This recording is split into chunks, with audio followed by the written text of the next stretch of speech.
Yeah, that's right. We are back. The Traitors, episode 6.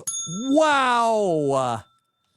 The Traitors keeps on delivering, and it was a huge night tonight. The Traitors are in disarray. They somehow all survived the episode, and we've got so much to break it down with Mr. Traitors. Pooya, how are you? He can't keep getting away with this, Rob. How is he doing it? What's happening in this tournament? And I think Rob is coming away from this episode in a great position. He's in great shape. I don't know how he did it. Derrick tried to come for him, and Derrick said, hey, if I take a shot, better not miss. And he missed. I can't wait to break this down with you. I think so many factors went into it. And I think that when all is said and done, I think you're right. I think I can now start seeing a path for Rob to survive a little longer here. Yeah, he's looking good. And then Derrick is going after Britney and making her mad. So we'll see. We got a lot to unpack. And we are here, of course, big week of Traitors coverage coming your way. Hopefully, we'll see. Friend of the pod, Wes Bergman. Hopefully, we get the chance to bring you an exit interview in the next couple of days. Of course, if we do, you'll see it right here. Go to weknowtraitors.com. Make sure you're subscribed so you don't miss any of our interviews, any of our recaps. We've got Franny Marin, a castmate of Carolyn from Survivor 44, is going to join us on the feedback show coming up on Monday. So send your feedback questions in robhaswebsite.com/traitors feedback. Can I come in hot? Can I come in hot with, tell me if you think I'm being hyperbolic. Okay, hit me with it. I say Traitors season 3, the best U.S. season of the Traitors.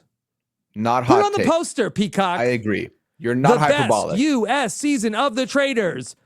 Rob Cesternino, weknowtraitors.com. I'm in. I'm all in. I subscribe to this idea as well. It is. Suri played the best game, but it wasn't the best season. Season 2 had moments, but it was kind of like a little sleepy towards the end. Great first half. And this could be just a great first half. But Rob, Danielle, and Carolyn, you can't get rid of all of them at once. Even if they go out the next 3 weeks.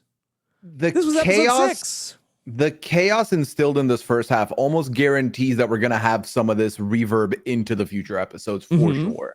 Yeah. And I mean, I've been very vocal about this, Rob. Loud and wrong faithfuls, chaotic traitors. This is what makes a good season. And this season, we have it on all sides. You can't stop watching. This is maybe the first time since season 1 where I'm like, can I get one more episode, please? Can we just have a little more going on? Because I can't wait a week for this. Yeah. This was a great episode, and the structure of this episode tonight was a little bit different than some of these other episodes from earlier in the season, because we got to see probably about 5 minutes of the Traitors after the Roundtable. Typically, we've gotten this season where they go back to the turret and they sort of just take the hood off, and it's like, okay, that's the end of the episode. But tonight, we got, the conversation at the start of the episode, and then we got 5 minutes at the end of the episode, which ended on Carolyn basically saying that she's going to go after we have to go after Danielle, is how she ends it. To her face, Rob, to her face. These traitors are disaster. Yeah. So good. Rob is beside himself, and Rob has been on, some disaster tribes. He was born into this reality TV world in a disaster tribe, and even he's like, "Oh my God, I can't believe it." It's great. It's wonderful, and I'm sad that Wes is gone. I would love. It was so interesting, just it's really Derrick seemed like he's spearheading the Rob offensive. But Rob, he had that back and forth with Wes last week, and we clocked that it didn't go great, but Rob didn't say anything about it. I think Rob was left a little shaken by that conversation about Wes. And so even though it seemed like that it was really Derrick driving the bus, Rob was sort of keyed more in on Wes, who ends up really falling on the sword here for this plan that Derrick put together. And he definitely, I think Rob reads correctly who to, if he even knows both of them are doing something, What going after happened Wes to the makes Cage sense. Boys, Pooya? They disbanded, Rob. It's over. It's over. They disbanded. No, this is going to hurt the world tour. It's done. Yeah. Okay, Yeah. so very, very sad. The boy band is no more as the Cage Boys turned on one another, and Wes ended up going. But there's so much to get to with these Yes. traitors. I guess just go back to the start of the episode because we have this bookends of that. Carolyn, is talking about how Rob would murder her if he could. She says, "There's no one, and I want to murder other than you two." This was so funny, and I'm so glad that they waited a week to give it to us here to open the show because it was absolutely chaotic. We have Danielle citing that, hey, you didn't come to me about Jeremy, which we had talked about how Bob the drag queen told Danielle first, Jeremy's coming after you. And then Carolyn almost gets asked, did he come to you about me? And she's like, yeah. So to Danielle, it's like, well, you didn't tell me. Whereas Carolyn's like, I told you the minute I could, because I'm assuming Carolyn maybe would have brought it up at the turret anyway. So that causes some strife here. The problem is everything's out in the open, and Boston Rob's trying to do what he did a couple episodes ago. He's like, let me broker the peace here. Remember, we're supposed to all work together. That's what we're gonna do. And I did find it interesting that Danielle said, listen, let's just start fresh. I'll start making it right tomorrow. Let's just work together and move forward. Yeah, and I do think that there was like a little bit of a miscommunication here where, okay, so Danielle and Carolyn say, okay, we're going to patch things up. We're going to have a new beginning. But unfortunately, a lot of the seeds that Danielle planted prior to this conversation had sprouted. And so for Carolyn, this is all coming in as new information. And I don't know if it would have changed anything for Carolyn to know. I mean, Danielle did say, no, I did that yesterday. But, it's sort of like, you have a fight with somebody and then you patch things up and they find out other things that you did. Yeah, this was, all the seeds were planted before this, because truly the next day, Danielle does nothing with regards to Carolyn's name, but it's too little too late because Carolyn's finding all this new information that was from the day before that she was not privy to, and it just starts mounting and mounting all the way through. And the problem is, because no one else has said her name, Rob, everyone's like, yes, Danielle. Danielle's the one who said your name. So it's just mounting evidence that you can't overlook. Yeah. So we have a decision to make for the traitors. Who are they going to murder? You and I thought that Derrick was somebody who could potentially be in trouble. We talked about, I believe Sam also was somebody that we thought maybe it could have been. But ultimately, it ends up being Bob Harper. Bob Harper, Ivar, Wes are the three names that they talk about. Danielle doesn't even think it's a good idea to kill Bob Harper, but I think she's so much just trying to just pander to Rob and try to get back on his good side. Bob Harper is the guy spoke your name last night at the Roundtable. It doesn't get more in your face than that. I never thought Bob Harper was going to be an option here. Like, it just didn't make sense for Rob specifically being the more vocal one too. So when he came in, he's like, I'm looking at Wes. They're like, no. Wes is too bait. He's like, you know what?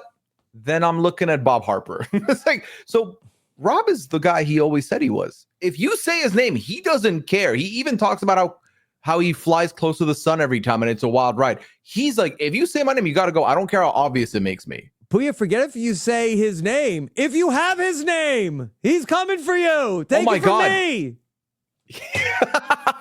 He got another Bob. The graveyard of Robs and Bobs just keeps piling on. We lost a Robin earlier. That was, I guess, close enough. Yeah, don't have his name. Don't share his name if you get into that in any game, really. Yeah. Rob tries to patch things up. He goes to give Carolyn a hug, but she's like giving like the Jim Halpert eye roll to the camera. Which I love. I'm a sucker for stuff like that. Yeah. And to speak to why I think this is such a great season, I mean, these three traitors, so chaotic. I've spoken about Rob, Danielle, she's got so much going on, but Carolyn is just, the camera loves her. I don't think that we've spoken enough this season about just how much Carolyn brings to the show. She was just sublime selection by Alan and the powers that be to make her a traitor. I'm so glad they did this, Rob. I think that, especially given what Carolyn's delivered so far, I think this is going to push that door wide open for more not unknown. What is the word I'm looking for? More unpredictable picks in the Traitors turret, as opposed to this person's a game bot. This person looks like they could handle it. No, put someone in there that no one can guess and can deliver good stuff and still has a great mind for the game. Like Carolyn, for as much as she is a character and is giving us a lot of fun moments, every time she's spoken about moves and decisions to make as a traitor, I've agreed with her. This might be the first time where I'm like, I don't know about this, but also her name has been said now. She has no choice but to retaliate. So good. All right. So everybody comes into breakfast the next morning, and we see some Derrick is in the first couple of people that come in, that Carolyn comes in with Dolores and Ciara, who have the shields. Derrick asks to Britney and Gabby are there also. Hey, Boston Rob, if he walks in here today, that's proof positive that he's a traitor.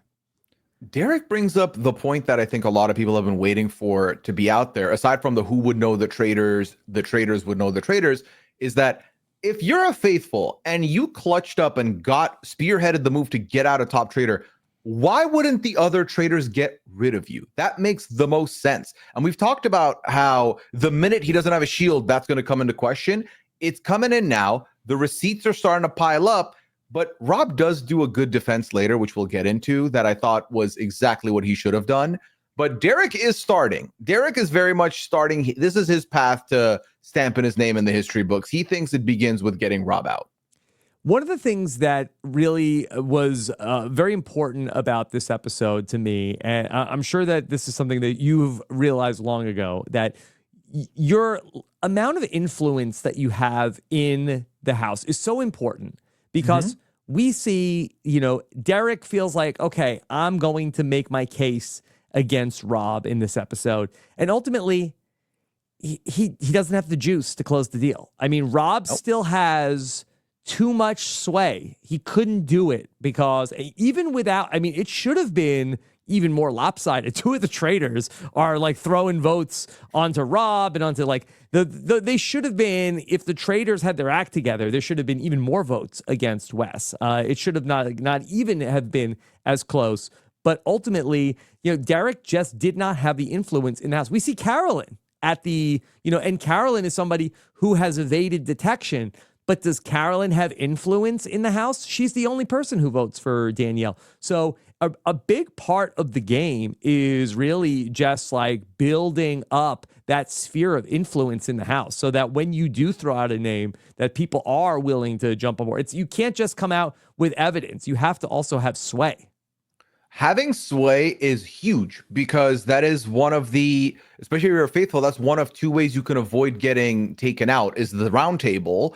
And if you're a traitor, that is a great way to try and push people out that you can't murder or you aren't looking to murder.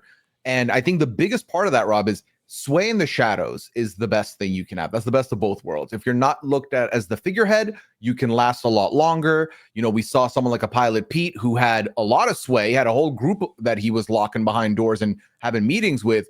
But the problem was he was seen as the figurehead, and they were like, we're going to get this guy out. Look at Sandra last season, somebody who had a lot of sway, who was in the shadows.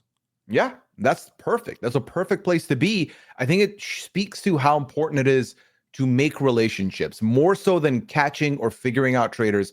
Having influence and relationships will go way longer way. And honestly, it's clearly something Wes was doing very obvious to the people there, because they kept talking about how he's looking for numbers to be safe, and they found that to be a little bit sketchy. So I think influence is the number one thing you want. Yeah. We'll talk more about Wes when we get to the roundtable ceremony. Yeah. But Bob Harper ends up being the person who ends up getting murdered. No word on a exit interview with Bob Harper. If it's offered to us, we will take it. We'll talk to Bob H. But he said, boy, the traitors are playing a ballsy game. Bob, you have no idea. Oh my God, it's so much, Bob. I mean, look at it this way, Rob. Think of it this way. If Bob was still there, those votes might be the other way around at the round table. Like that was one key vote that could have mattered big time that got taken off the board. For sure. And Bob Harper. And, look, maybe Bob Harper is like and maybe he has like one or two people that he's able to sway. So I think ultimately, Danielle thought it was not such a hot idea. But ultimately, I think for Rob, that proved out to be a good person to take out because it didn't put too much evidence on him. We get a lot of Sandoval in this episode.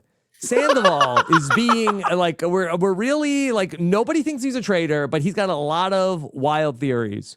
I'd say I'm starting to come around on the Sandoval. I'm enjoying Sandoval. I mean, he's getting the most dodo edit we've seen, I think, since ever. Ryan Lochte. Yeah, and that man was onto something. He was looking for an armory with a shield, and he was not wrong. That existed, but.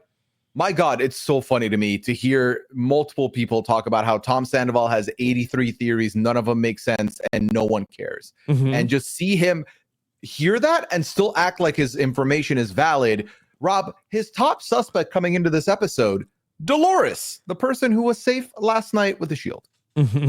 Yeah, I thought it was funny at the round table where he's going to start talking about things at the round table. And Derrick's like, no, look. We don't have time for it. Stop. Stop. We have too many other things to get to. We can't be doing. We're not getting into Dolores. So that I'm enjoying the comedic relief from Sandoval. Rob is thinking though that it could be Wes. Rob is looking at Wes. Really, it seems like that Derrick has sort of done a better job of evading Rob's detection. Even though Wes and Derrick have basically had the same theory. For the same reason. But Derrick is the one who's actually convinced. We saw Wes in the episode. Wes is like, I don't know. Derrick is like, I bet my life on it. I think for Wes, the worry was this, that in the event that Rob isn't a traitor, and they still think the Cage Boys are, one of them is a traitor, I'm going next. Whereas for Derrick, he's like, even if Rob's not a traitor, they're going to go Wes next. And then Wes probably is. Like, I think he was more convinced, whereas Wes was a little bit also apprehensive. He got grilled by Boston Rob personally. So I think for him, he was a little bit like, okay, maybe I go to the shadows on this one. Maybe I don't pull at this thread.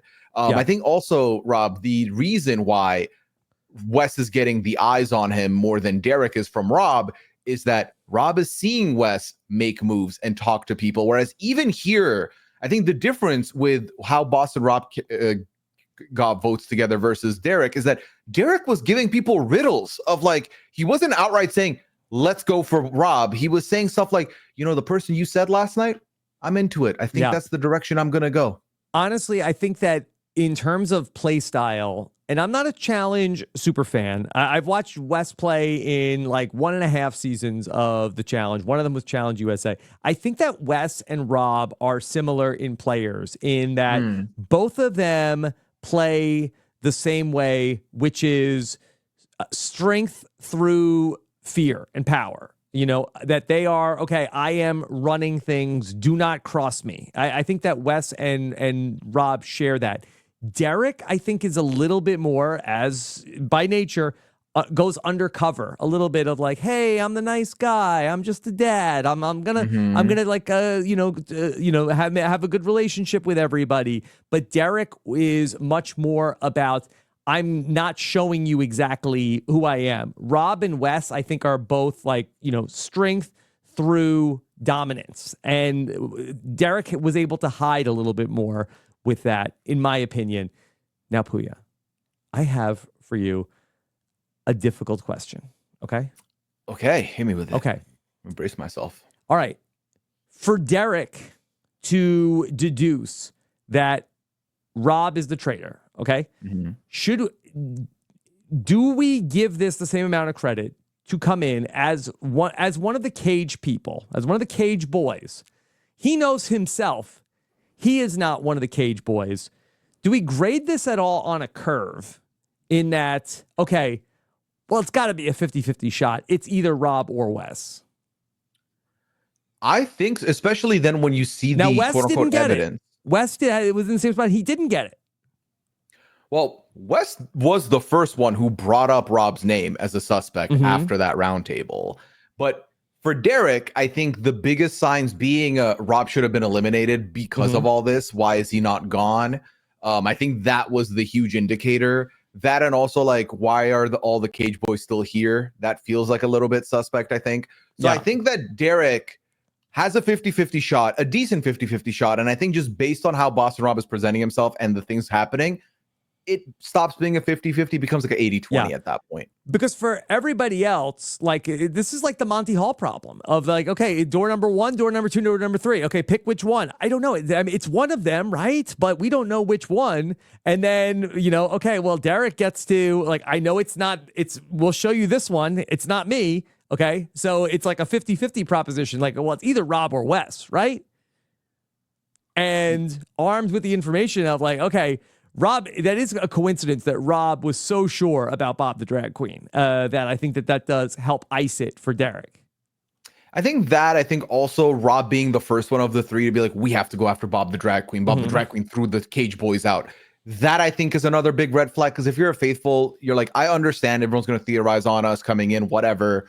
To push like that is extreme. I think like also, that Wes was the one that clocked that. Yeah. Like Wes clocked that for sure, and also banish me if I'm wrong. Yeah, I think is because another huge him and one. Rob are the same. It's like, yeah, that's exactly what I would do. That's what I would say. Yeah, I think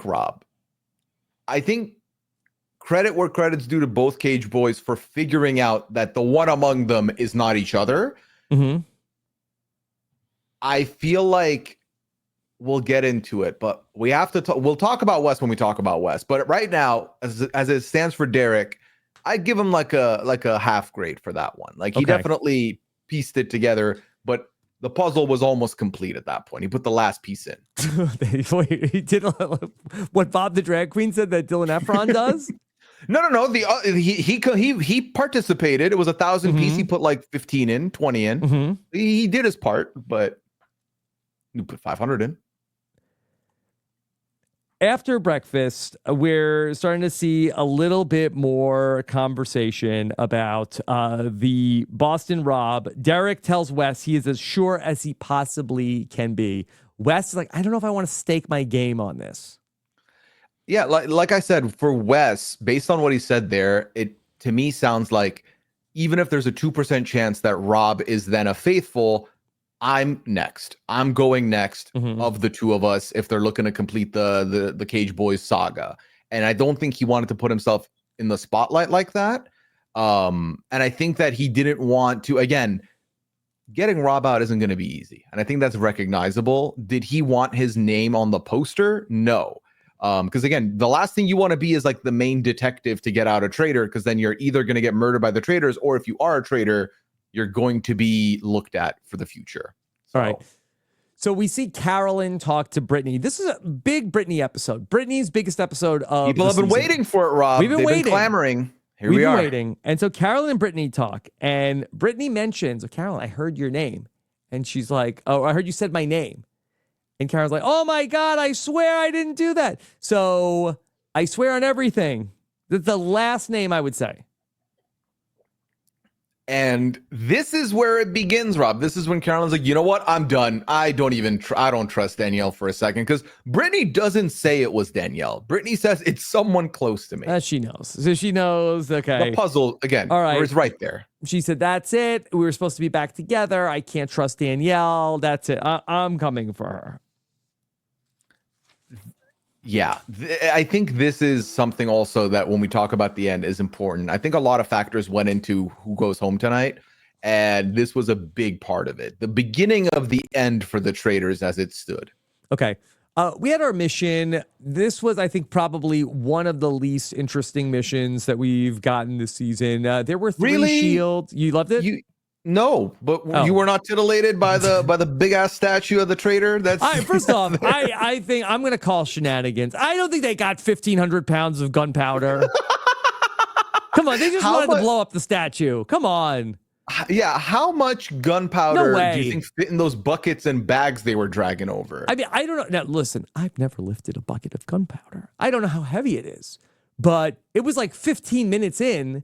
They had 0. there's only like 15 players. You're telling me like each person like got in 100 pounds of gunpowder? Boston Rob like threw the thing up, didn't even get it in the bucket. He missed. He airballed that last one.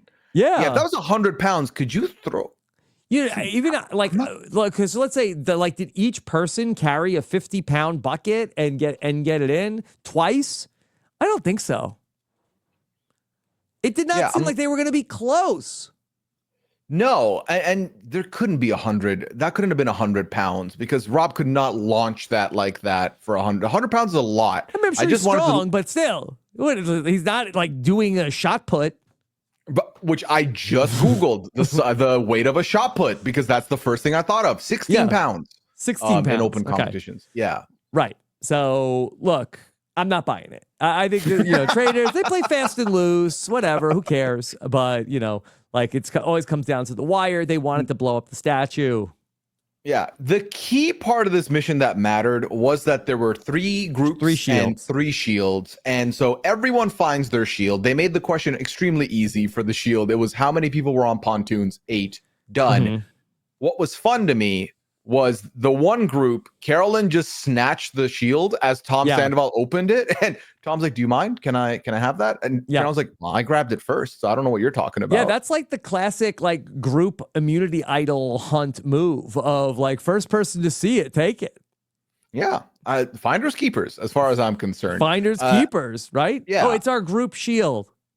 I mean, they all made the right move, which was, hey, as long as we don't tell them who has it, we're all safe. Now, the problem is that gets nullified when all 3 shields are found and all 3 groups do not disclose. You do not know who has the shield, but then everyone is up for grabs again.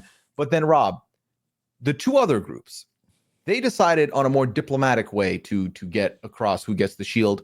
And twice it came up in this order: scissors, papers, rock, not rock, paper, scissors. Oh, the 2 people that suggested it. Yeah, is that a regional thing? I'm not sure. I wonder, is it copyrighted? They're gonna say it on Peacock. Rock, no, but paper, then someone else said rock, paper, scissors, right? Like Dylan later said, I was in a tournament with 100 people and I won, so I'm really good at rock, paper, scissors. He was in a Squid Game with rock, paper, scissors. Yeah. And he won. I don't know what he won, but he won the shield here too. Yeah, good for him. He does win it here. The Derrick's group, Derrick is like, I would like the shield. Like, no, rock, paper, scissors. And Chriselle wins, who he's not happy about. Instantly knocks out Derrick. And so it ends up with then Carolyn, Dylan, and Chriselle are the 3 people with shields. We will get back to that later on when we talk about who the traitors are going to murder. But there's also a moment in this where Carolyn and Gabby talk. Carolyn asks Gabby, hey, people are saying my name. I'm hearing my name. Danielle. Yeah, Gabby opens up to her and says, listen, and she even gives a confessional where she says, I feel good about Carolyn. Carolyn's safe with me. I'm going to tell her what she needs to know, and drops Danielle's name. And again, like I said earlier, then maybe at this point, it was when Carolyn decides, okay, not only am I done with Danielle, I'm going to start a ruckus here. I'm going to start a fire now with this. Yeah. So she's going to go on offense against Danielle. On the car ride home, I thought it was wonderful also that Danielle and Carolyn are sitting next to each other in the car. They knew what they were doing with There's some talk about, like, are all the girls sticking together? And Carolyn's just in confessionals, like, I can't even fake it with her. Yeah, she was like, I'm not going to waste my time. I'm not going to waste my time. Also, in my notes, I have paper, rock, scissors. So it wasn't even scissors, paper, rock. Someone said paper, rock, scissors, which I think of the 3 orders to call the game by, that's the weirdest combination, is going paper first. That's just me. Yeah, I'm in my head now. I don't even know what the right order is. I don't think there is. I think anyone that really cares is a problem, even though I'm the first one who brought it up. Rob, let's talk about your buddy, Sam Asghari. Okay. Oh, why is he my guy? So I think he's your guy because he's your guy. I think this was my favorite Sam episode as well. Okay. He had exactly 2 moments that stood out to me. But the first one was when they were getting the stuff going for the mission. Yeah. And Derrick said something along the lines of, do you need help keeping it up? Yeah, you need help getting it up for you? And it was just a pause. And Sam was like, that was weird. Mm-hmm. It's accidental, but I loved it. Yep. This other one, I have to ask you. I need to know the truth, Rob.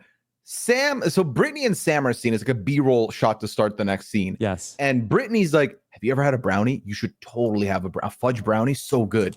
And Sam said, I hate brownies. It's too much chocolate. Too much. Now, where do you stand on this? Because brownies. I love a good brownie. I wonder if maybe Sam Asghari, a good-looking guy, maybe he's a macro counter, maybe, but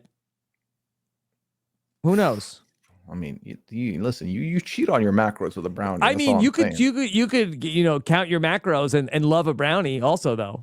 Yeah. Oh, for sure. For sure. Why can't you do both? Yeah, I don't know. Maybe he just doesn't have a taste for it. Some people I think it's like an 80-20 thing. There's like a lot of people, they just do not like chocolate. It doesn't do anything for them. Yeah, like in the old, like, as far as candies go, are you more of like a gummy candy or a chocolate candy person? I'm chocolate candy all day. I don't hate gummy candy, but chocolate comes first to me. Yeah. Okay. Yeah. So let's talk about back at the manor. Okay. All right. So we see Wes tell Dolores Sandoval, saying your name. Sandoval is just like going ham on whatever food is out. Oh my God. So Sandoval's like eating weird. He's like standing over the table. There are clearly chairs here that you can use, but he's standing and he's not like, you bring your head closer to the table to like not spill. He's like lifting, like he's like almost like a middle craning. It was weird. And Rob, the speed to which this man was shoveling, I was like, are you chewing? Are you not? This was like a scarf down. How hungry was this man? He's hungry. Very. Yeah. And Bob Harper's not there to tell him to stop eating either. 1,500 pounds of gunpowder. Work up an appetite. Really gets you going. You didn't get the shield. Yeah, you need to load up. Okay. We see Derrick is now trying to put the plan out there to get Rob. He talks to Ivar and he says, Ivar, there was something you said. You really put the idea in my head. And he's like, what idea was that? Like, the idea about Rob. He's like, oh yeah, you influenced me.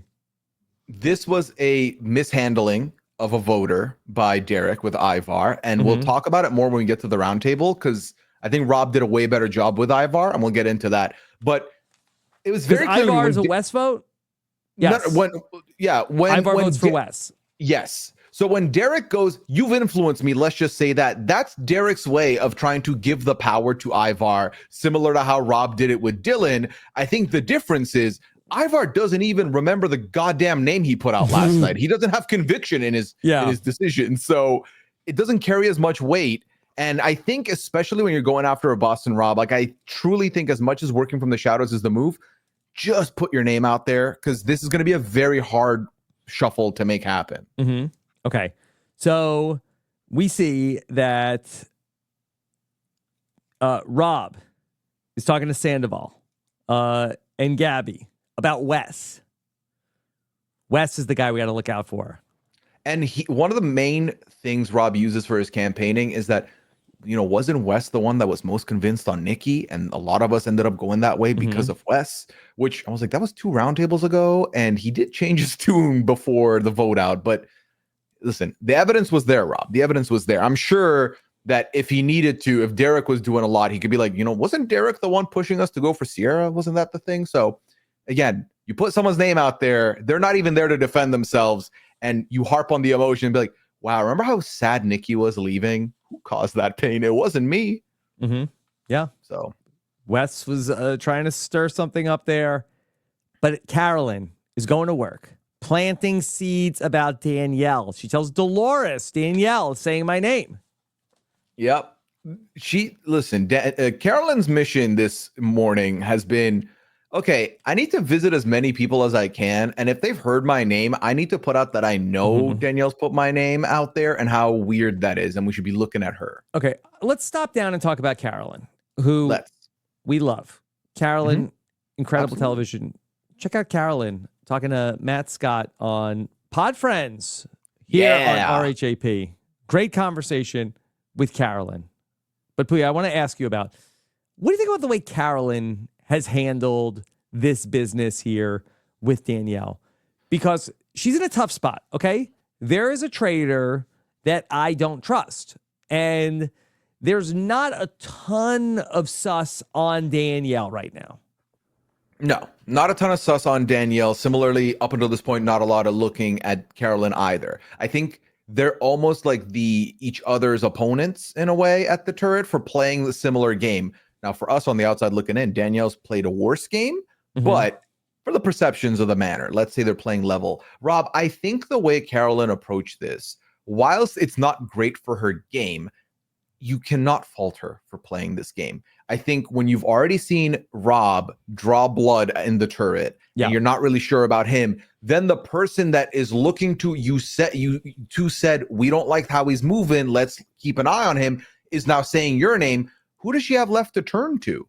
She doesn't. And if Danielle keeps playing the game she's playing and makes a couple of allies and then is involved with getting rid of a Rob, I think she correctly realizes that she could turn it on me with more power, more sway. So right now, by dampening any goodwill Danielle has early, she can kind of guarantee that Danielle doesn't have enough pull to push people onto her. And I think putting your most self out there as Carolyn is right now is a good way to remind people, isn't it ridiculous that Danielle's saying Carolyn's name? Look at Carolyn. Carolyn's not a traitor. We do not think she's a traitor. Yeah, that's such a good point. It's not a bad move. Carolyn has sort of like in the way, and I don't know if this is by design or it's just the ultimate like way that this is going to play out. Because I was going to say a moment ago that, okay, I think that what Carolyn is doing here is pretty good, but maybe at the round table, why is she bringing up Danielle's name? Why is she voting for Danielle? But you make a really great point that Carolyn, in a way, has sort of like inoculated herself against what Danielle has to come and say. So when Danielle now goes and says Carolyn's name again, guess what? That information is running back to Carolyn. And it's a little bit like, hey, maybe Carolyn has a point here. So ultimately, I don't know how much that Carolyn might have thought like, okay, I'm getting Danielle voted out at this round table. But I think that in effect, what she does do is sort of like really make herself like very safe from Danielle's accusations. And I think it won't be until the point that Rob also turns on Carolyn, if that happens, that I kind of feel like that Carolyn is kind of safe. Yeah, I think it also helps that it shows consistency in who Carolyn is, at least the perception she's giving the rest of the castle, which is, if you ask anybody that day, did you talk to Carolyn today? It's like, yeah, she was talking about how Danielle said her name. And then that lines up with what she does at the round table. I think we often talk about how when a traitor leaves, you look at who they were accusing and voting for, and you might find a traitor there. I think right now, with how early this has come up and how Danielle didn't leave and it was one vote, I think it stands to potentially exonerate her and be like, oh, wow, Danielle was just trying to like put some sus on some under the radar people, not so much, okay, Danielle was doing traitor on traitor crime here. And for Carolyn's POV, there's a world where they look at it and they think, oh, Carolyn was just defending herself against Danielle's accusations. So I think this can absolutely work for her in a world where for some other people, it might not work at all. Yeah. All right. Britney has some suspicions, okay? She's suspicious of Wes and the way that he has been playing. Britney pulls Derrick aside and asks Derrick about, hey, are you the one who's coming for Rob? Another fumble, because Derrick denies do you have exactly what he said? I want to get, because he like plays semantics with Britney. He says not, I don't have the exact quote, but he says something along the lines of not exactly, because I think he didn't want to be caught at spearheading it. I think the way Britney asked him was, are you the one that's taking the charge on this? And he was like, no. I'm looking at him, but no, which again, this is him trying to evade that agency, that like, this wasn't me. Don't look at me, traitors. Because remember, his main thing, his smoking gun against Rob is Rob clutched up and spearheaded getting rid of a traitor. Why is he still here? I think for him, he's like, I'm a faithful. If I spearhead getting out a traitor, I'm dead in the morning. I don't want to be dead, but I want to get him out. So that's why he's trying to like act a little nonchalant. I think he tries really hard to give Ivar the credit. I think when he went to Wes, he really wanted Wes to push it. And Wes was like, I'll pile on. I'm not talking about it though. So It's him trying to like get all the votes without being the main. But the problem is, currently you're the only one pushing that name, so everyone's gonna know it's you coming from you. And with Britney, don't mince words with Britney. It was so funny to me, Rob, because from here on out, this is where this relationship goes to shit. Go sour, yeah. And I love at the end of the episode when she's like, "Hey, can I borrow you to yell at you?" I loved it. That was such a good moment. Yeah, and so Derrick loses a key part of like his contingency here with the way that he mishandles Britney. He pulls Danielle in. Now Danielle, this is what we were saying going back to last week or the week before. If Danielle wants to get rid of Rob, Derrick's right here. Derrick's ready to go. Danielle, talk to Derrick. And she's like, "Oh, I would love that. Yeah, please vote out Boston Rob." And she's gonna put her faith in Derrick. She is. She's going to vote with Derrick to get rid of Rob. Rob, I think that was the time I would like to bring this up. Did you notice how if Danielle had not put Carolyn's name out last episode, Carolyn would never vote for Danielle at this roundtable. She would vote Rob out with Danielle, and at the very least, we'd have a tie vote here and probably could get out Rob. I think Rob could have gone if not for this the voting going the way it did, and we ended with a 7-5. Ends up 7-5. So the thing is, though, that Carolyn's one vote was for Danielle. So instead of 7-5, I think it's 7-6. Oh, right. Well, Wes also messed up quite a bit. So okay. Yeah. There's other people. I may not say that it was all on this, but the irony wasn't lost on me that this was the closest, and it could have been even closer had it not been. It was very close. It was very close. Okay. All right. So Danielle and Rob are left alone. Okay. Chriselle she tells Rob that Wes is coming for him. Okay, Danielle and Rob are left alone. Okay. And Rob says to her, "Do you think that's true?"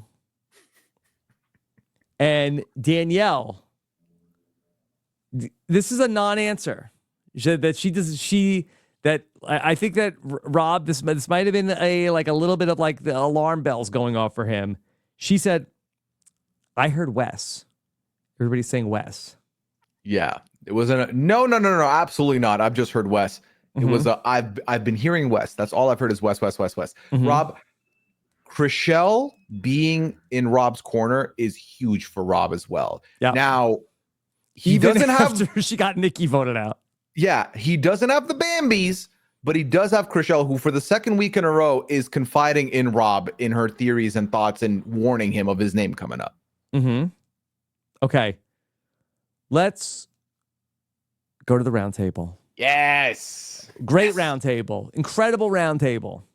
No notes. Yeah. What do you think? This round table or the one with Bob versus Rob?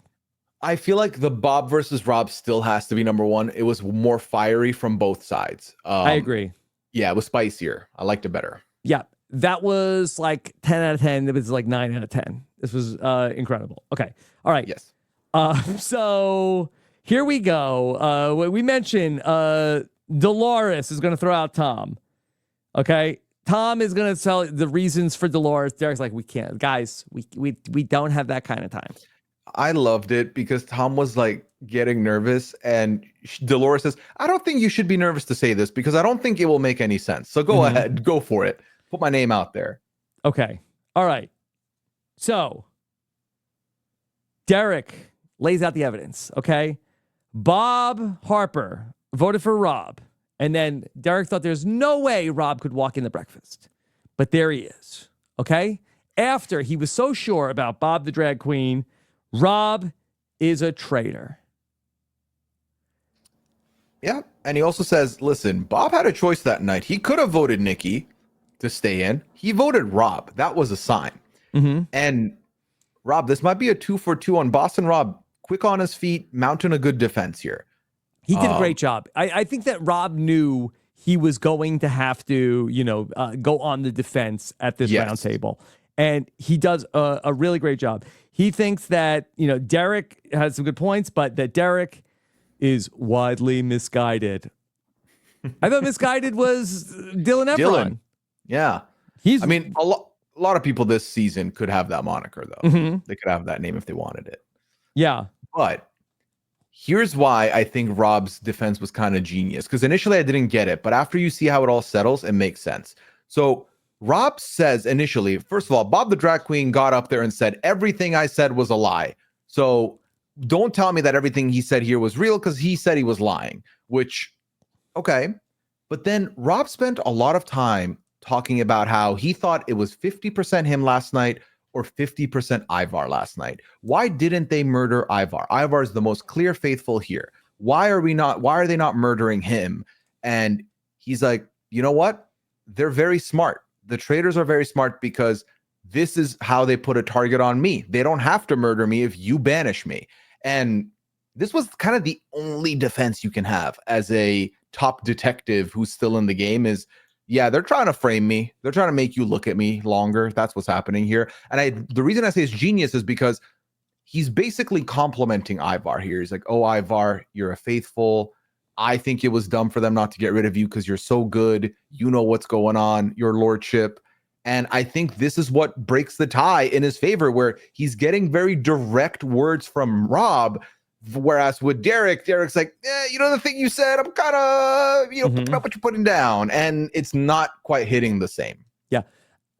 To add to what you're saying about Rob here, I think that this is something that I think that this is intentional.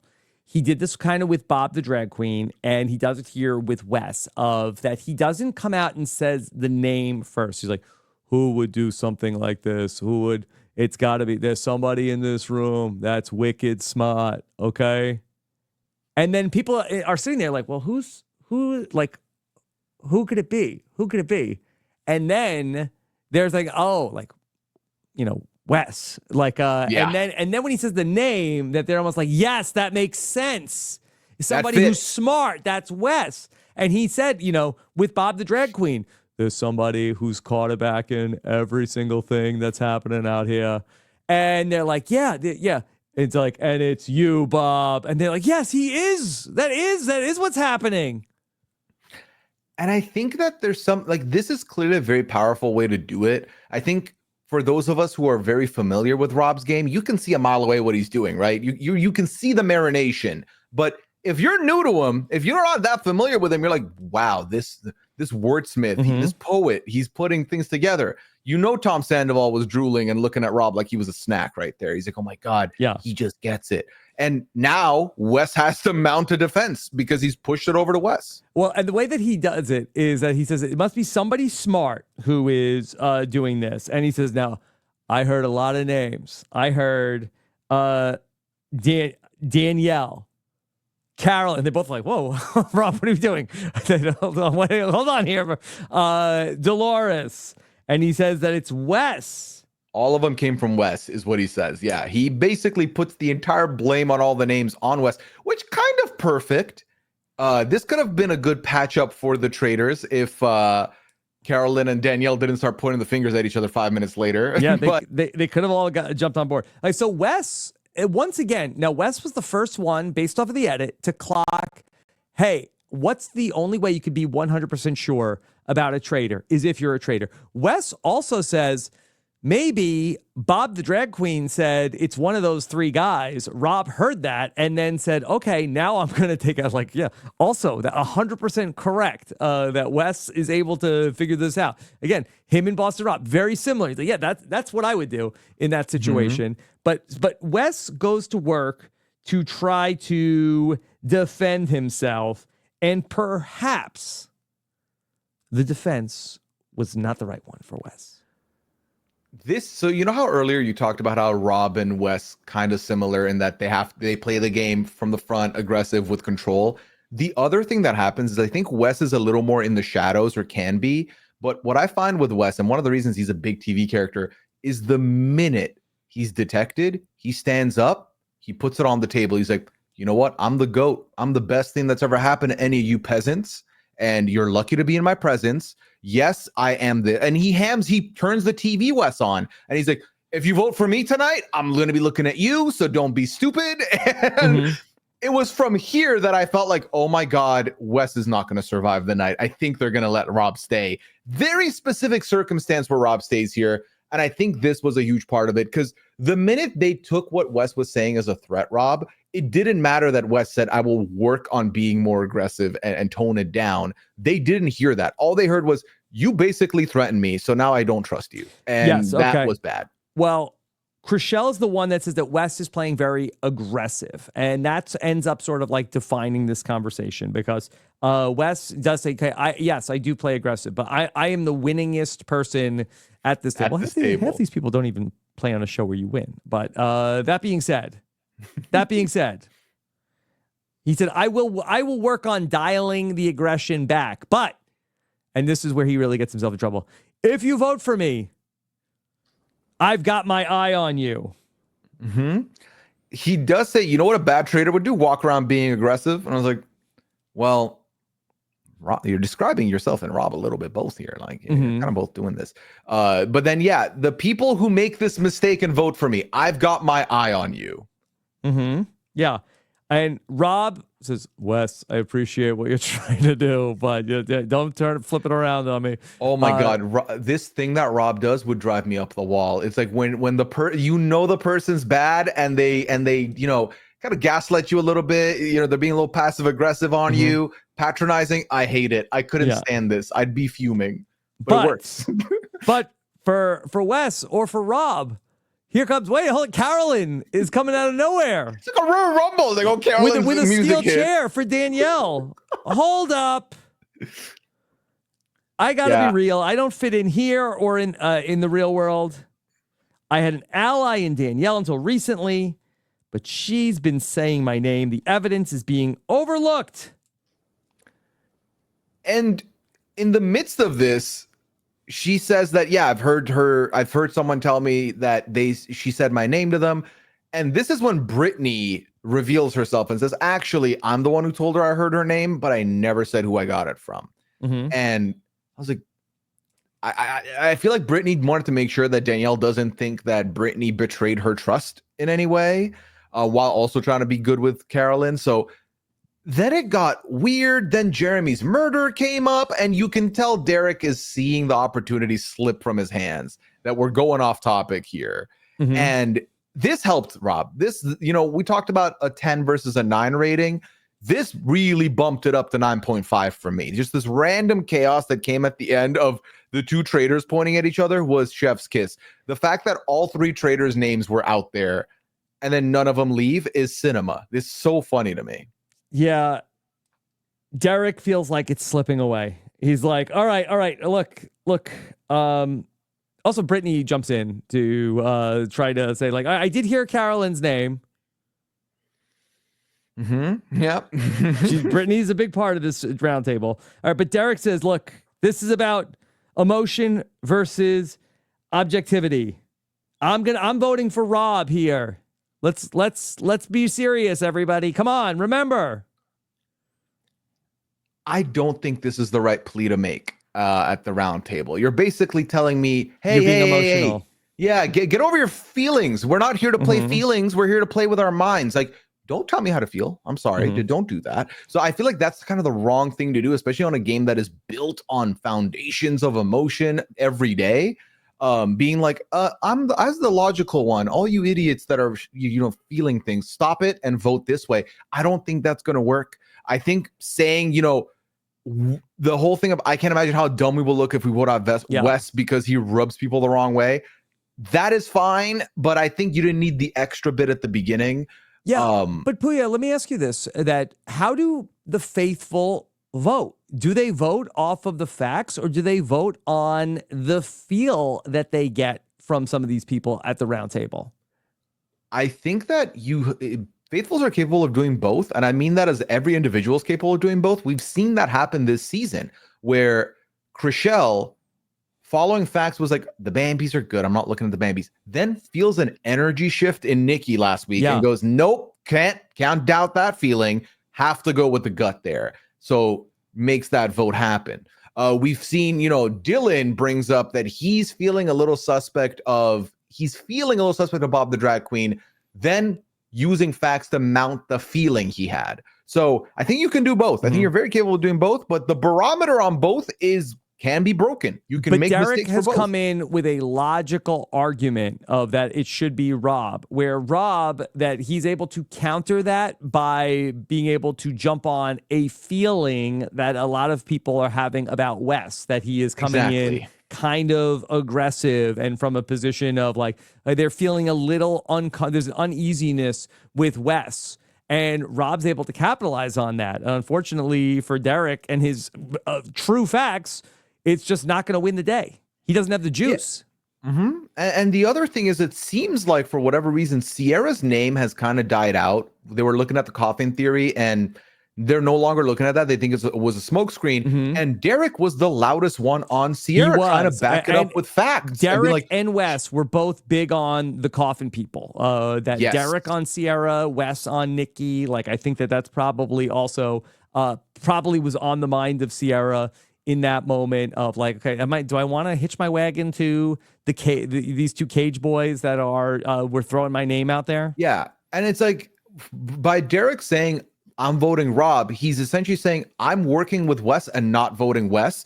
And Wes just threatened basically people who vote for him. So I feel like they're like, yeah, you know what? I don't want to be a part of that. And Derrick is a part of that. So I'm not going to go that way. Okay. All right. So before the vote, Britney shakes her head at Dylan. No, don't do it. Don't do it. This is huge. Now, we did not see the close relationship between Britney and Dylan prior to this. Not that I've been privy to, no. Yeah, they've been a little bit more a hidden relationship, but also I think that a lot of it has to do with the fact that we've not seen Britney until this episode, really. So. Okay, so Dylan is going to ultimately seemingly change his vote, okay? So we'll see. I mean, I don't know if Dylan was ever going to vote out Rob in this spot, okay? But I feel like Rob, based on the explanation he made, Rob, right? He talks about how, Rob helped me get out of Traitor, so I feel good about him. So I'm going with Wes here. I don't like that I got an ultimatum, but yeah. Okay. Well, let's look at the votes here. We're starting to get down to the point where we could kind of figure out what's going on. Okay. So Dylan votes for Wes. Okay. Mm-hmm. Carolyn votes for Danielle. Wes votes for Rob. Okay. Now we get to some of these like people that we're not really seeing so much about. Sam, who said to Rob, hey, if you show up tomorrow, I know you're a traitor, votes for Wes. We talked about the last episode. What was the last thing we saw? Rob went to work on Sam. Mm-hmm. That was like but when they went to bed, Rob was sitting with Sam. He did his magic. He got Sam back on board. And Britney seemingly doesn't think it's Rob, and Britney and Sam seem to have at least some rapport where they're talking quite a bit. So I think also if he's like, I don't know, what do you think about Rob? She's like, I don't think it's Rob. I think that can impact Sam. Ivar also votes for Wes, even though Derrick said this was Ivar's idea. He called me a faithful, and that chap is quite lovely. I trust him now. Okay, Rob votes for Wes. Dolores votes for Tom. What are we even doing? Okay. So Dolores voting Tom, Rob. If you remember in this episode, Wes is the one who talks to Dolores and says, Tom was saying your name. Yeah. I truly think if he had not done that and spent his time just making rapport or even throwing Rob's name, that could have been one more vote to switch there. Yeah. That was a burn vote that mattered this episode. Danielle. I thought Danielle was going to vote for Wes. I was shocked when Danielle voted for Rob here. Especially once Carolyn's throwing your name out like that. Can you trust this roundtable to go how you need it to go? I don't know about that. I feel like... Could you imagine, though, that Rob gets voted out and Danielle and Carolyn go up to the turret and then have to recruit somebody? Who do they both agree on even? I don't know. That would have been a fun They need like a peppermint to sort of like be like with Parvati and Sandra to broker the peace. Mediate. Okay. I did write in my notes that, Dolores wouldn't be a bad person for them to recruit if Rob was leaving. This is earlier in the episode when I thought Rob might leave, but then also all this drama didn't happen before that. So yeah, maybe Britney. I feel like Britney could, if she gets up in the turret with them. Oh, she's the peppermint they need. Oh, yeah. Absolutely. All right. Gabby voted for Rob. I was a little surprised. Gabby did say, I thought the argument from Derrick was stronger. So the logic stuff worked for Gabby. And she's the one that took exception to Wes saying, I've got my eye on you. Yeah, I think that kind of shows that for Gabby, people can be loud and say what they need to say, but if I don't think they're gonna harm me in the game, I don't care. Okay. Derrick voted for Rob. Sandoval voted for Rob. Sandoval, listen, you think he'd buy everything? He didn't buy it this time. He did vote Rob, which I genuinely thought he was going to vote Wes. And I got nervous here for Rob because I think at this point it's 5-4. Yeah, this is when the pendulum shifted, and I thought, oh my God, wait, is Rob going tonight? Yeah. Okay. But then Chriselle votes for Wes. Chriselle and Rob have been tight. Britney, she talks to Dylan Efron. She votes for Wes. And then the last vote, Ciara, she could tie it. She votes for Wes. I think, Rob, when it's all was said and done here, I think what was very clear in the roundtable was that people saw Wes as someone who's collecting numbers. And, you know, if you collect numbers, you're unstoppable. And I'm going to get bulldozed over. So they were like, I'm not going to give him the satisfaction or the opportunity to get there. And then when he threatened people, he even jokingly said after Chriselle's vote, I'm coming for all 5 of you. And Britney said, well, make it 6 then, because I also voted you, Wes. And I think Wes looked like he was playing the game more strategically and playing the game more numbers wise. At least that's how they perceived him. And they were like, we're not going to have this. So bye-bye.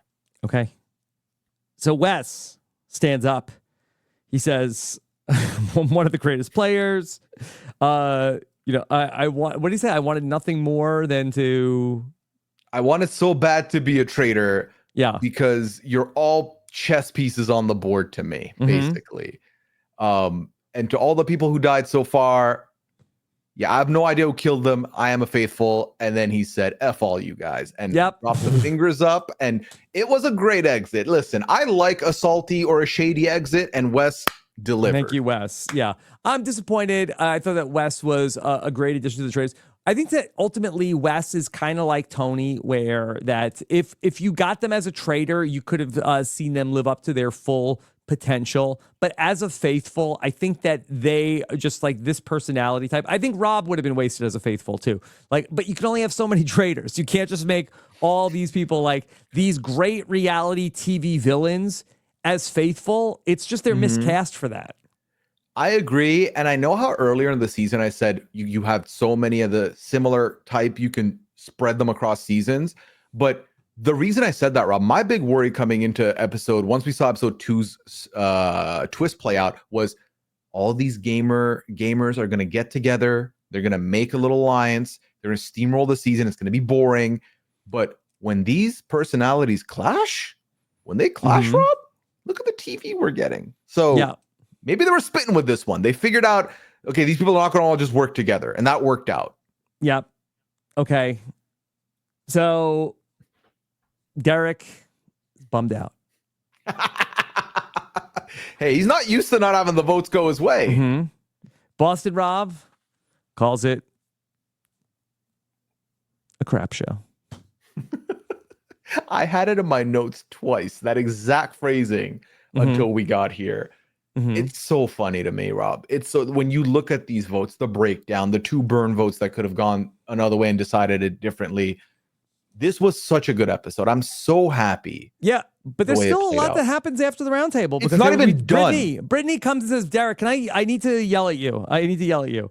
Okay. And then Derrick is like, okay, then Derrick has been right all the way through. But now he's lost the plot to some degree when he's like, hey, I've been seeing you hang out with Rob. All of a sudden you say Rob's not a traitor. Now, Britney is also wrong. It's like, he's not a traitor. He's like, that's it. You're marked for fiction. He doesn't say that, but he's basically like calling her out. Well, she comes in, she's like, hey, I want to yell at you real quick. And they go aside. And then she says, you're such a dirty scumbag liar. You said you weren't going after Rob. And then he says to Britney, well, you've been hanging with Rob a lot. And you also told Dylan not to vote Rob. So I have to imagine you're working together. And if anything, I think you're a traitor. The reaction Britney gives, Rob, this is a gifable moment. This is a meme moment, because she was so flabbergasted and then offended that Derrick, the big brain, would see her as a traitor because it makes no sense to her. Yeah. Derrick tells her, hey, I was beating Rob in there.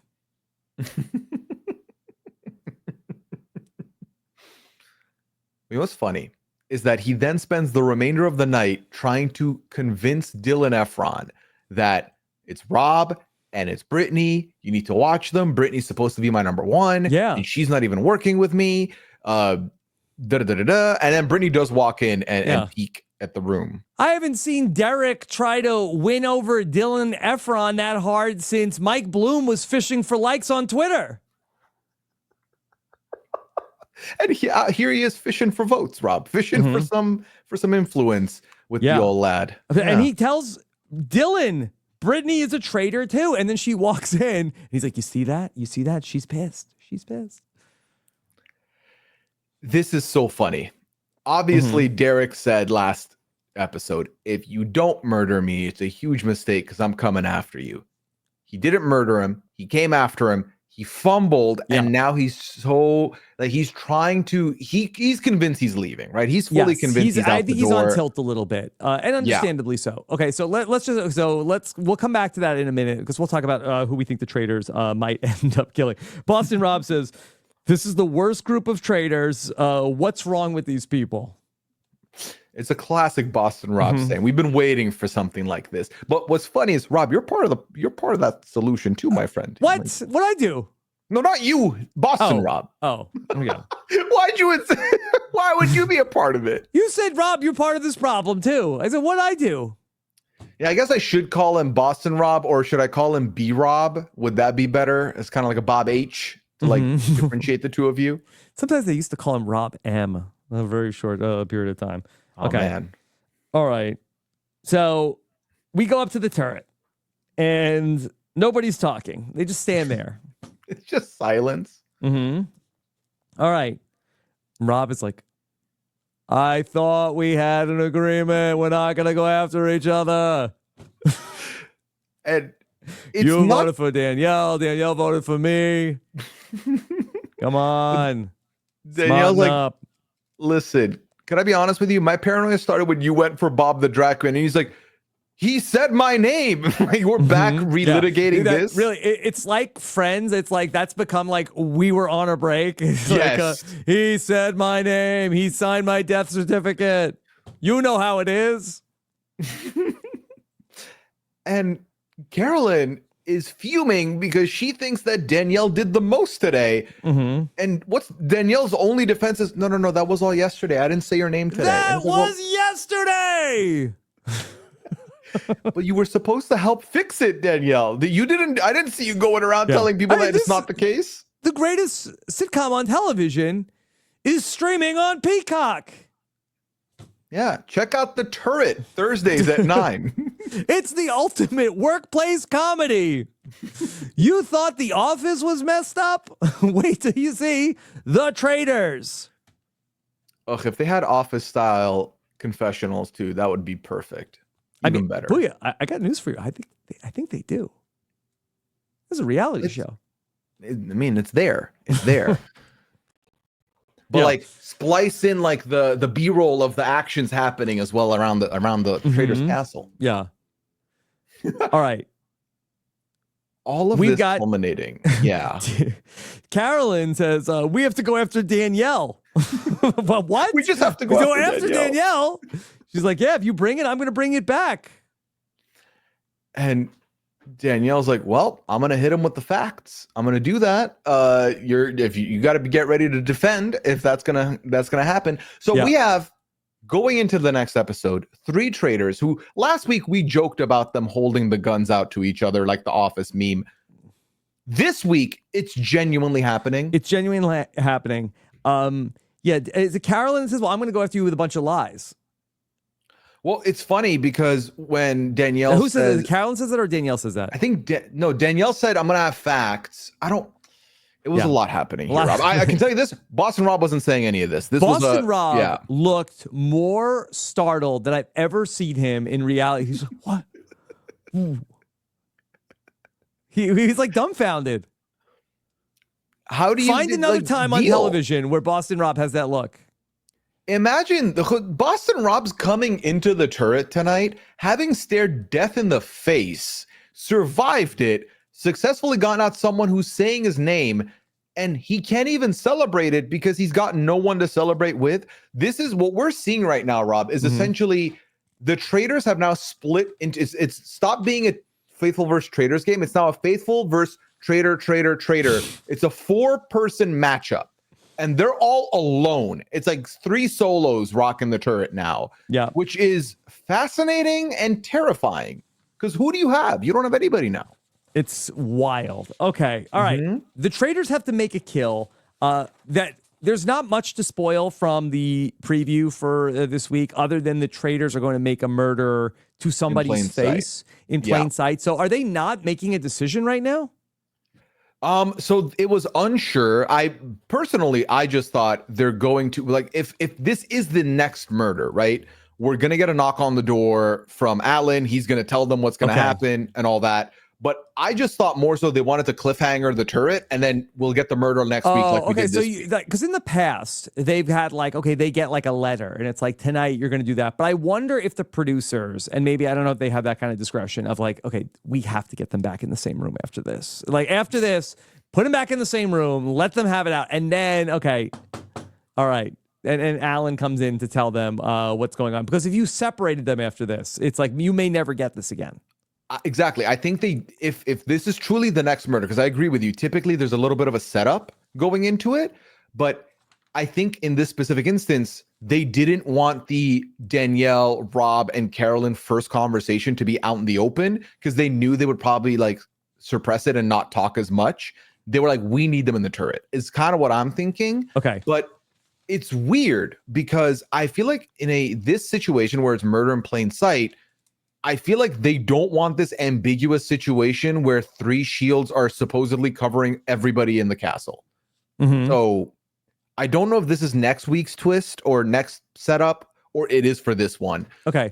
Well, let's just talk about who's potentially going to be on the short list here. Okay. So Carolyn, Dylan, and Chriselle have the shields, but Carolyn obviously can't be killed, we don't think. Then take Danielle out of the mix, take Rob out of the mix. Okay. And now which group was Rob in? Was Rob in the group with Dylan? That's what I need to know. I think so, because I don't think he was in the group with Derrick, which means that he would have been in the group with Dylan. Okay. I think. All right. So that group with Derrick might be the one place that they don't have visibility into. So maybe that whole group there with Derrick, the Chriselle group. So I don't know. Maybe Derrick won't be murdered tonight, because do you murder Derrick tonight? Here's the problem, Rob, because this is a situation we've seen happen before. It is true they have visibility into the other 2 groups and they know who's safe to kill. The problem is typically when a kill happens in that group, people start zeroing in on that group for having a traitor because they're the only ones that would have the information. So in my opinion, now, if there were a united front, this is a lot easier to say because right now they're not. But I think it's almost better to risk it going into that group blind and trying to shoot there for 2 reasons. One, if you get someone, the rest of the people might look at each other and everyone's looking at that group moving forward and no traitors are found there. That's good. 2, if you hit the shield and they're like, all right, well, we know it wasn't us, they have to look at 2 groups to figure out who it is.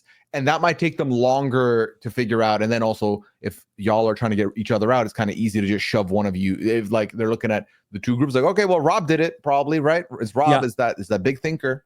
Okay, so do you think that Derrick is going to be the target? If you're Rob, I don't see how you don't throw Derrick's name out here. You know what I mean? Like, I don't see how he's so clearly going after people who are saying his name.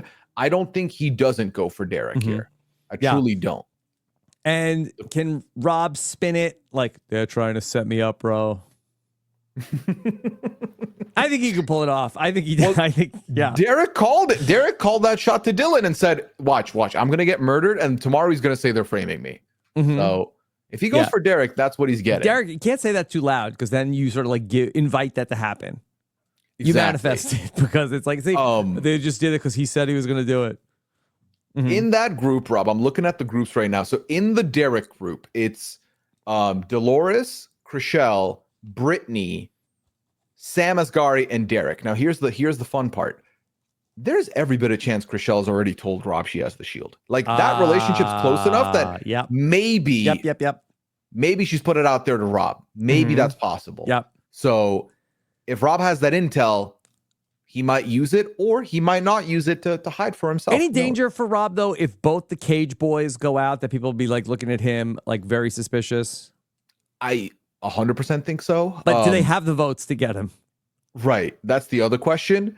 Low-key, if I was Rob, I wouldn't want the Cage boys gone today anyway. But he pushed that. He pushed that to get it out. But I think he's almost like, I think Rob has called his game. He flies close to the sun. It's a wild ride, but it's how he knows to play. And if you say his name, you're done. So who said his name louder than Derrick? Nobody. And on the same side of the coin, Danielle voted for him, but he can't murder her. Right. He has to banish her. So. Right. I think that, the Boston Rob game is like, don't overthink it. If you're not with me, you're against me. Derrick is against him. He's as good as dead. I just do wonder, maybe, is there some wiggle room of like, has Derrick lost credibility where does it matter if Derrick is still saying Rob's name? Well, like, could this almost clear Boston Rob to the point where, like Pilot Pete last season, I feel like, at some point, that people were like, I don't know. Well, I think the question becomes, where does Derrick land now that he doesn't have Wes? Is he going to, I told you so, the rest of the group? Or is he going to be like, okay, I understand why we got rid of Wes. I get it. But listen, I feel like this, I think he doesn't want to be the one to say it out loud, Rob, which makes me think that if he's not going to do that, then I don't think he can get Rob out at this point. He needs to push harder. But I think his story's not done, Rob. I don't think, maybe. He might be circling the drain, though, if he's going to start to accuse Britney. I think Britney is well-liked in the house, and I think if he's going to start floating Britney's name to people, also to Dylan, and Dylan starts telling people that, okay, Derrick is saying Britney's name, I think that they might say, okay, look, maybe it's Derrick. Yeah, and I don't Derrick think next.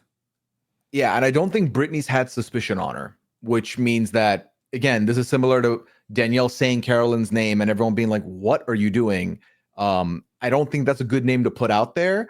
And why are you pissing more people off? Like, focus on the one you've pissed off already, So I think there's a world where you should keep Derrick in. I don't think murdering him is the move. Because also, even if you, like, once you murder Derrick, it's like, you know what? Even if Rob is a faithful, I think we can move past the damn Cage boys by just wiping them all out and getting rid of Rob anyway. You know what I mean? Like, I think once you're like, that theory can be close shut, we can focus on new information. That's the direction you could go. Okay. I thought this was a little bit of a bounce back episode for Danielle. I think so. I think obviously it's not looking good. She survived the storm of Carolyn coming for her. Well, or it's begun, or it's the beginning. Yeah. I mean, it could be the beginning, I guess the beginning of the end, but I think that overall, in terms of like, okay, Carolyn is coming for Danielle, but I mean, Carolyn tried to ultimately get Danielle out, we assume. It wasn't just like, a show. It didn't work. I think it bought Carolyn some safety, but I also, it didn't seem to really move the needle in terms of people going after Danielle. So I'm starting to feel like that Danielle might be safe for a little bit. I think that clearly Rob is in the most trouble of the three traitors. I think of the three, it's still Rob first, because that was the earlier theory put out there. I think Danielle's time could be and is coming, because I think these are some of the takeaways I have for Danielle now. Yes, she didn't get taken out. And yes, Carolyn's the loudest one going after her. We've seen someone like Dylan, who's being shown to be a good player, say that she's playing a bad game, but she's not suspect. But I think there's something to be said about that, back to the influence, Rob, in that despite having what we thought were good connections, how many people ratted out Danielle to Carolyn? I think that's a huge tell of someone that doesn't have that much favor, because why are people telling that to Carolyn if they're not potentially closer to Carolyn or feeling more comfortable with Carolyn? So I think that's something to keep in mind. And I also think the reason I'm saying it might be the beginning of the storm is that if Rob and Carolyn truly band together now to push the Danielle agenda, There is a Danielle world that voted this for is Rob. That's the one thing. That's the one thing I think she made a misstep on this episode. Yeah, especially if Rob's pushing Danielle and then goes out anyway, they're gonna be like, "Hey, let's follow that same thread. A traitor who's the last person they were pushing." And if Rob goes to Carolyn, it's like, "Hey, Carolyn, I think I got an offer that you can't refuse. We take out Danielle." She's like, "Oh my God," she'll be going. She'll love Boston Rob. Oh, for sure.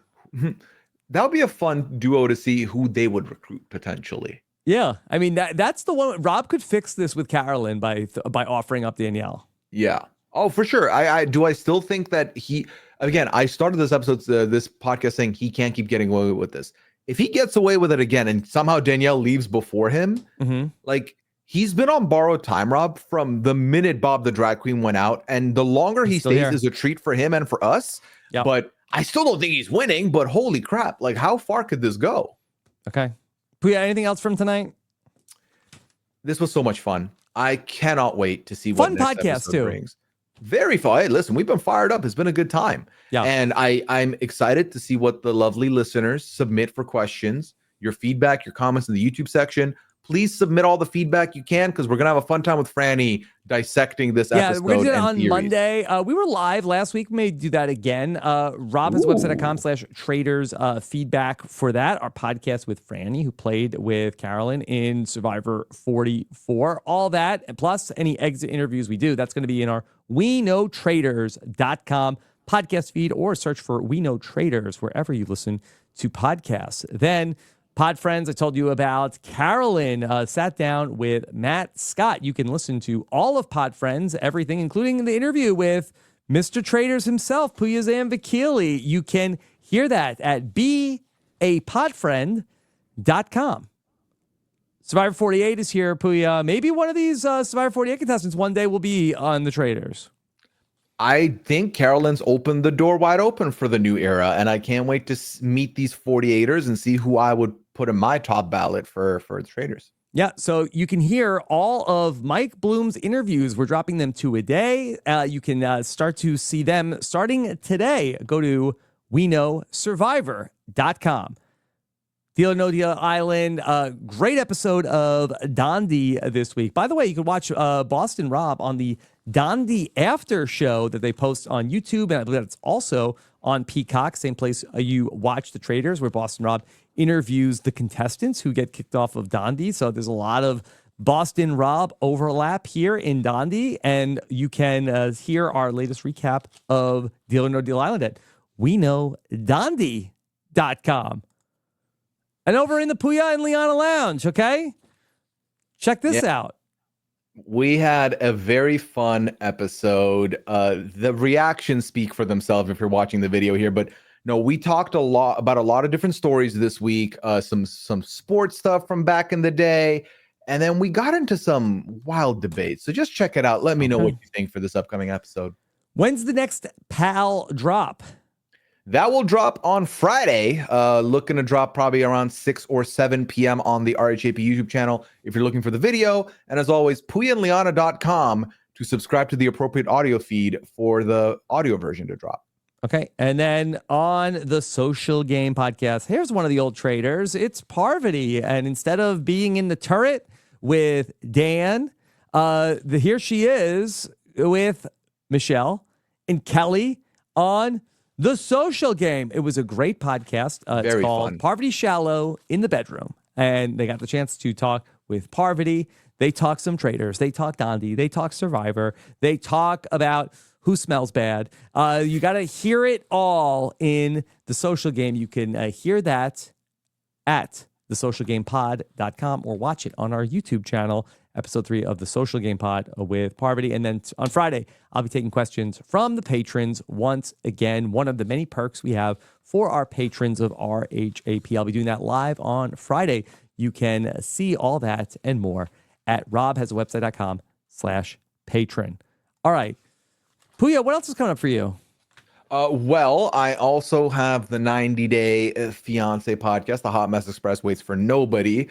I just talked about the last couple episodes of the Tell-All. There's still one more Tell-All episode to go, Rob. For some reason, every episode of 90 Day has been an hour and a half. without commercials for the last like 2 years, Mhm. but they made part 3 of the tell-all 40 minutes, and then part 4 is 40 minutes. So they just split one episode into 2 to drag it along. Mhm. But I will maintain, still the best tell-all we've seen in years. So check that out over on the 90 Day Fiancé wrap-up feed. And aside from that, I think that is everything. If you've not checked out our Traitors UK coverage, myself and Annabelle talked about the finale this past week. They had a brand new twist that we hadn't seen before. We talked about that, how the ending went. We debated some stuff, so make sure you check that out. And if you're listen, if episode 6 of Traitors US has done anything, I know it's made you hanker for more Traitors. And if you've not watched Traitors UK yet, give yourself a treat. You deserve it. Watch it. Watch it. It's a good time. All right. Well, thank you so much for joining us. We love to see your comments here on YouTube. And so much fun on Friday morning to read what everybody had to say about the podcast. So keep them coming. Send in your feedback. And thank you so much for joining us once again. Take care, everybody. Have a good one. Bye.